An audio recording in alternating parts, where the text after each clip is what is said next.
जय हिंद एवरीवन, स्वागत है आप सभी का इंडिपेंडेंट क्लासेस में। मैं गौरव यादव आज आप लोगों को फिजिक्स का 10th का नेक्स्ट सेशन कंटिन्यू करूंगा। उससे पहले आप लोग क्या करें कि सर्दियां बहुत हैं, सब लोग कपड़े वपड़े स्वेटर वेटर पहने रहें और अपने घरों में रहें। उसके बाद हम लोग क्या करेंगे कि आज हम लोग देखेंगे उत्तल और अवतल लेंस द्वारा यूवीएफ में संबंध, यानी कि जिसे हम बोलते हैं लेंस फार्मूला। क्या बोलते हैं? Lens formula. ऊपर हम लोग क्या हेडिंग डालेंगे? यू वी एफ में संबंध। यूएफ में संबंध हम लोग क्या देखेंगे कि उत्तल लेंस के लिए सबसे पहले आप लोग क्या लिखेंगे यहां पर? ये संबंध किसके लिए है? उत्तल लेंस के लिए। उत्तल लेंस।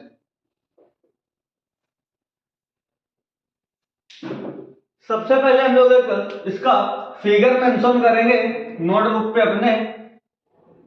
इस प्रकार आप लोग क्या करेंगे कि एक फिगर ड्रॉ करेंगे अपने नोटबुक में। इस प्रकार का एक उत्तल लेंस बनाएंगे और वो स्थिति जहां पर वस्तु 2F1 और F1 के बीच रखी थी, उस स्थिति के द्वारा हम लोग क्या करेंगे? इस उत्तल लेंस से लेंस का फार्मूला प्राप्त करेंगे। यहां से ये आपका वक्रता केंद्र, ये आपका प्रथम फोकस F1 और ये प्रथम फोकस की दोगुनी दूरी 2F1। यहां से आपका इधर आ जाएगा द्वितीय फोकस F2 और ये 2F2। ये कोई आपकी जो वस्तु होगी वो 2F1 और F1 के बीच यहां कहीं रखी होगी। इस वस्तु से आप लोग जानते हैं, मान लीजिए जो वस्तु है O डैश है, इससे चलने वाली दो किरणें होती हैं। एक किरण वक्रता केंद्र दर्पण के मध्य बिंदु से सीधे निकल जाती है और दूसरी किरण आपकी दर्पण पर मुख्य अक्ष के समांतर चलती है और पड़ने के पश्चात अपवर्तित होकर द्वितीय फोकस F2 से सीधे निकल जाती है। तो हम लोग दोनों जो आपकी रेखाएं हैं उनको इस प्रकार गुजारेंगे और दूसरी किरण आपकी दर्पण पर इस प्रकार समांतर पड़ेगी और पड़ने के पश्चात द्वितीय फोकस F2 से इस प्रकार सीधे निकल जाएगी। और यहां पर जो इसका आपका प्रतिबिंब बनेगा द्वितीय फोकस और अनंत के बीच बनेगा।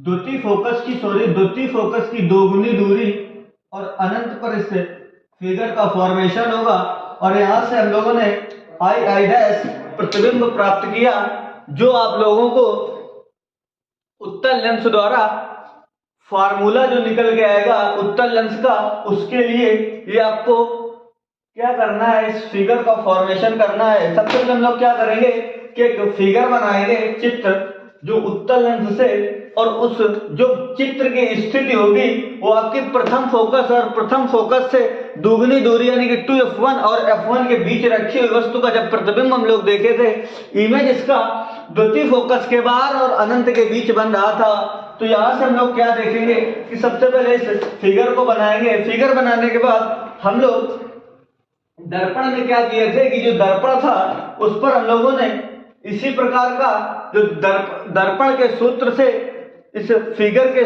से हम लोग जो दर्पण का सूत्र निकाला था, उस फार्मूले से हम लोगों ने क्या किया था कि सबसे पहले दो समरूप त्रिभुज, समकोण समरूप त्रिभुज लिए थे। तो हम लोग यहां पर क्या करेंगे कि नेक्स्ट लाइन से हम लोग क्या लिखेंगे कि समकोण त्रिभुज, या हम लोग इस प्रकार लिखें COO डैश त्रिभुज त्रिभुज सी ओ ओ डैश तथा त्रिभुज सी आई आई डैश समरूप है। समरूप। तो हम लोग क्या करेंगे कि सबसे पहले इन दोनों त्रिभुजों के द्वारा समरूपता का सिद्धांत लगाएंगे और लिखेंगे समकोण त्रिभुज सी ओ ओ डैश तथा समकोण त्रिभुज सी आई आई डैश से। तो हम लोग इन दोनों जो आपके समकोण त्रिभुज बन रहे हैं, समरूप समकोण त्रिभुज, उनके द्वारा हम लोग क्या करेंगे कि आप लोगों को यह पता होगा कि एक ही दो रेखाओं के कटान बिंदु से जो शीर्ष त्रिभुज होते हैं, यानी कि जिनका शीर्ष एक होता है, वो त्रिभुज आपके समरूप समकोण त्रिभुज कहलाते हैं।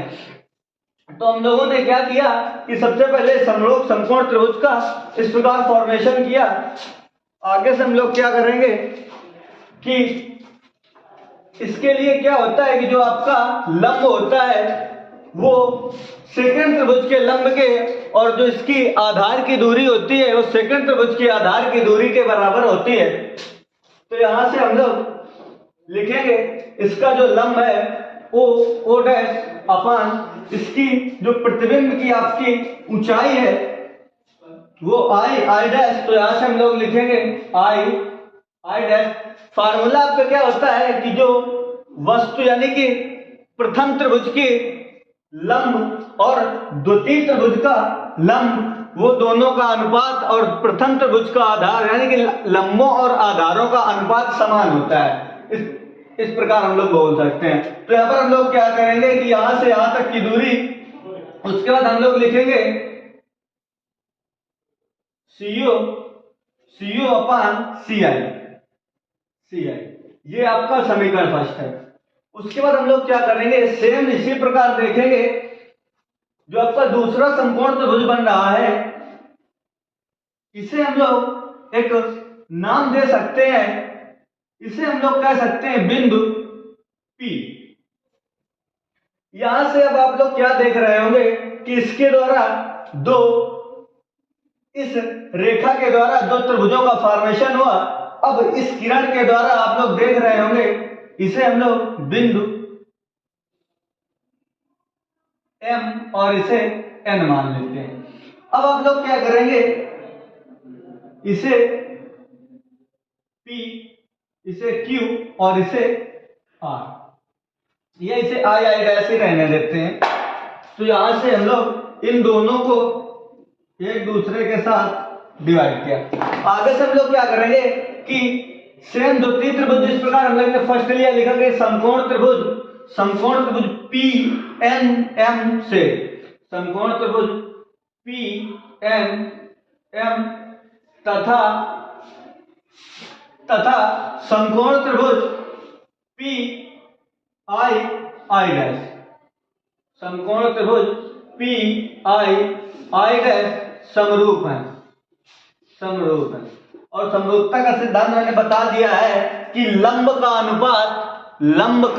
अनुपात और आधारों का अनुपात समान होता है। तो यहां पर हम लोग इस पर भी वही कंडीशन अप्लाई करेंगे। सबसे पहले आप लोग क्या करेंगे, इसका MN अपान आई डैश बराबर, ये दूरी आप लोगों की जो आधार की है यहां से NP प्लस NP अपान, उसके बाद आपकी सेकंड जो दूरी है PI। ये दो समीकरण आप लोगों के बन के आ गए। अब हम लोग क्या करेंगे कि अगर दोनों समीकरणों को बराबर करना होता है तो दोनों समीकरण को बराबर करने के लिए हमें इनका समीकरण में से किसी एक पक्ष बराबर होते हैं। कोई भी इक्वेशन का अगर लेफ्ट हैंड साइड या राइट हैंड साइड बराबर होंगे, इक्वल होंगे, तो उसका जो समीकरण होता है उसका राइट हैंड साइड भी बराबर हो जाता है। तो यहां से हम लोग क्या करेंगे कि आप लोग देख रहे हैं कि जो ओ डैश है वो कहीं ना कहीं C और MN के बराबर। तो यहां पर हम लोग क्या लिखेंगे कि ओ डैश लगभग बराबर है MN के। तो यहाँ पर हम लोग क्या लिखेंगे, जो ओ ओ डैश है वो लगभग बराबर है एम एन के, तो हम लोग एम एन की जगह ओ ओ डैश लिख देंगे। तो यहाँ से आपका जो समीकरण आएगा O O dash upon I I dash बराबर N P upon P N. समीकरण नंबर ये आपका थर्ड हो गया। अब आप लोग क्या करेंगे कि देख रहे हैं कि जो इसका लेफ्ट हैंड साइड है समीकरण का, फर्स्ट और थर्ड का लेफ्ट हैंड साइड है वो आपका बराबर है, तो आप लोग लिखेंगे यहां से समीकरण फर्स्ट व थर्ड से। अब समीकरण फर्स्ट का लेफ्ट हैंड साइड और समीकरण थर्ड का लेफ्ट हैंड साइड बराबर है, तो हम लोग इसके राइट हैंड साइड भी बराबर कर देंगे। तो यहां से जो आपका आएगा सीओ अपान सी आई बराबर एनपी अपान पी आई, इस प्रकार। अब आप लोग क्या करेंगे कि ये जो दूरियां हैं इनको हम लोग लिख सकते हैं। तो सबसे पहले इन दूरियों की नाप लिखेंगे और नाप जो लिखेंगे वो चिन्ह सहित लिखेंगे अकॉर्डिंग टू फिगर। तो फिगर के हिसाब से हम लोग चिन्ह सहित किस प्रकार निकालेंगे कि मैंने कल आप लोगों को बताया था चिन्ह पर पाटी कि यदि कोई प्रकाश की किरण, यदि कोई आपतित प्रकाश की किरण की दिशा में जितनी भी दूरियां होती हैं वो आपकी धनात्मक मानी जाती हैं। उसके अलावा यदि दर्पण से कोई भी दूरी आपतित किरण की विपरीत दिशा में चलती है तो वो जो आपकी दूरियां होंगी वो आपकी ऋणात्मक दूरियां, निगेटिव दूरियां होंगी। तो यहां से हम लोग आगे बढ़ेंगे, क्या करेंगे कि इनकी दूरी, तो आप लोग जानते हैं कि वस्तु से दर्पण, वस्तु से लेंस के बीच की दूरी को हम लोग क्या कहते हैं, वस्तु की दूरी, और वस्तु की दूरी को हम लोग यू से व्यक्त करते हैं। तो यहां से आपकी और यहां तक की दूरी आपकी यू होगी। उसके बाद हम लोग लेंस के केंद्र से फोकस यानी कि प्रथम फोकस के बीच की दूरी आपकी फोकस दूरी होती है, और यह दूरी आपतित किरण के विपरीत दिशा में है तो ये भी माइनस होगी आपकी, और ये फोकस दूरी भी आपकी माइनस होगी। तो ये आपकी माइनस का एफ, इस प्रकार हम लोग रखेंगे। से हम लोग इसी प्रकार इसको करेंगे कि जो आपकी द्वितीय फोकस के बीच की दूरी होगी यहां से लेंस से, वो आपकी क्या होगी, प्लस का एफ, और लेंस से वस्तु के बीच की दूरी, प्रतिबिंब के बीच की दूरी आपकी जो यहां तक की पूरी दूरी है ये आपकी प्लस का वी होगी, प्लस का वी। तो ये आप लोगों को यूवीएफ में संबंध इस प्रकार निकालेंगे। ये निकालने के बाद आप लोग सीओ आपको डायरेक्ट दे रखा है कि वस्तु की दूरी है, उसके बाद आप लोग सी आई निकालेंगे, यहां से सी आई ये डायरेक्ट आपके प्रतिबिंब की दूरी है। उसके बाद आपका एनपी ये डायरेक्ट आपकी फोकस दूरी है। उसके बाद आप क्या निकालेंगे, पी आई, पी और आई, पी से आई के बीच की दूरी हम किस प्रकार निकालेंगे कि यदि हम लोग सी आई में पीसी को सीपी को घटा देंगे तो हम लोगों के पी आई जो बीच की दूरी है, द्वितीय फोकस और प्रतिबिंब के बीच की दूरी है जो, वो आपकी आ जाएगी। तो सबसे पहले हम लोग क्या करेंगे कि इसके द्वारा प्रथम फोकस, द्वितीय फोकस और प्रतिबिंब के बीच की दूरी हमें निकालनी है, यानी कि पी आई। तो यहां से हम लोग सबसे पहले क्या करेंगे कि पी आई निकाल लेंगे। आगे से आप लोग क्या करेंगे, यहां से आप लोग आगे यहां लिखेंगे पी आई। बाकी जो सेम दूरियां है आपकी वो आपकी डायरेक्ट दी हुई है, लेकिन जो आपकी पी आई है, पी आई ये हमें पता नहीं है। तो यहां से यहां तक की दूरी हम लोग किस प्रकार निकालेंगे कि सी आई माइनस का सीपी। तो यहां से हम लोग लिखेंगे सी आई माइनस का सीपी। अब आप लोग जब सी आई में सीपी को घटा देंगे तो आपकी पी आई जो दूरी है वो आपकी निकल के आ जाएगी। तो ये पी आई की जगह हम लोग इस फार्मूले पे क्या रखेंगे, सी आई माइनस सीपी। अब आप लोग क्या करें कि इतने का स्क्रीनशॉट ले लें, और स्क्रीनशॉट लेने के बाद आगे हम लोग ट्राई करेंगे। इस फिगर को जरूर आप लोग देख लें अच्छे से। इसके बाद हम लोग इसको रफ करेंगे। आप लोग इस फिगर को देख सकते हैं। आप लोग इसे मैं क्या कर रहे हैं, फिगर को इसे रफ करते हैं, फिगर रहने देते हैं। अब हम लोग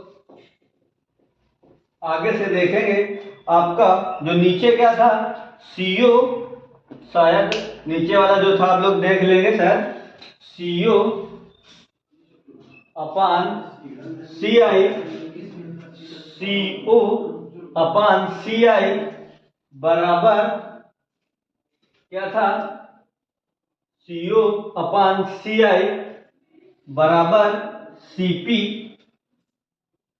अपान पी आई था, पी आई। तो हम लोग पी आई की जगह सी आई माइनस सीपी कर देंगे।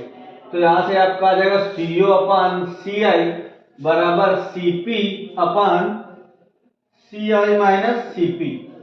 ये दूरियां आपकी सब जो दूरियां हैं वो आपको दे रखी हैं कि किसको क्या कहते हैं। तो यहां से हम लोग जब लिखेंगे सी से एफ, सी से सीओ, सीओ आपकी वस्तु की दूरी, यहां पर आप लोग लिखें सीओ माइनस का यू, उसके बाद सी आई, सी आई प्रतिबिंब के बीच की दूरी, सी आई प्लस का वी, उसके बाद आप लोग लिखेंगे सीपी द्वितीय फोकस के बीच की दूरी प्लस का F1। क्या थी आपकी जो नेक्स्ट थी, ये दूरियां हैं आप लोग इनको याद में रखें, क्या थी सीपी, सीपी है आपकी प्लस का F, उसके बाद नेक्स्ट है आपका सी आई। तो सी आई जो दूरी है आपकी वो ये दे रखी है प्लस का V, और जो आपकी नेक्स्ट क्या थी सीपी, सीपी भी आपकी प्लस का F। तो ये दूरियां आप लोग यहाँ पर रख लेंगे, ये तीन दूरियां आपकी काम में आएंगी।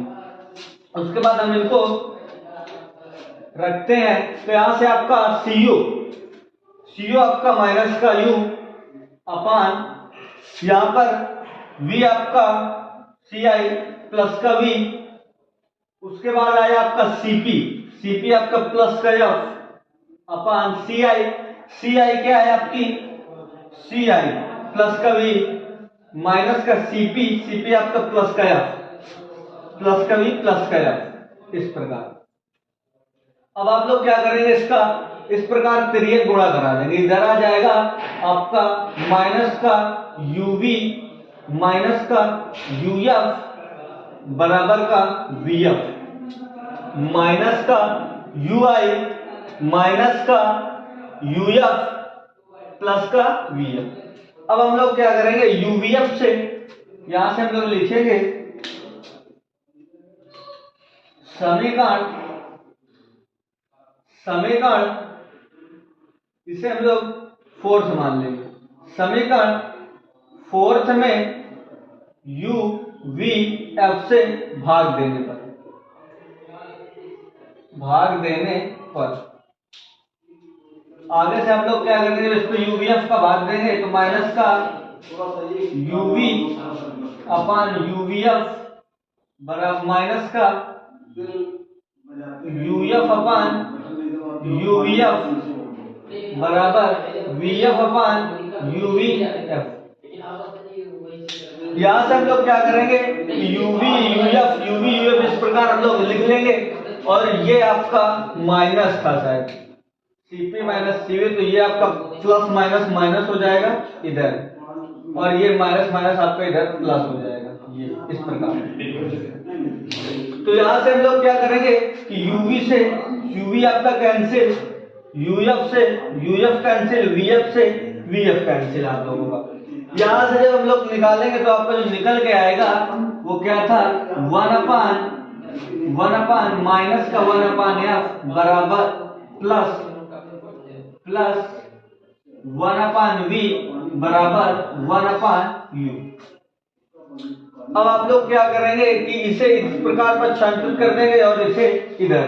तो ये जो आपका फार्मूला आएगा वन अपान एफ बराबर वन अपान एफ बराबर वन अपान यू माइनस का, ये आप इधर ले आएंगे तो प्लस का हो जाएगा, ये इधर ले जाएंगे तो माइनस का, तो वी आपका प्लस और you minus, one upon V upon one upon you.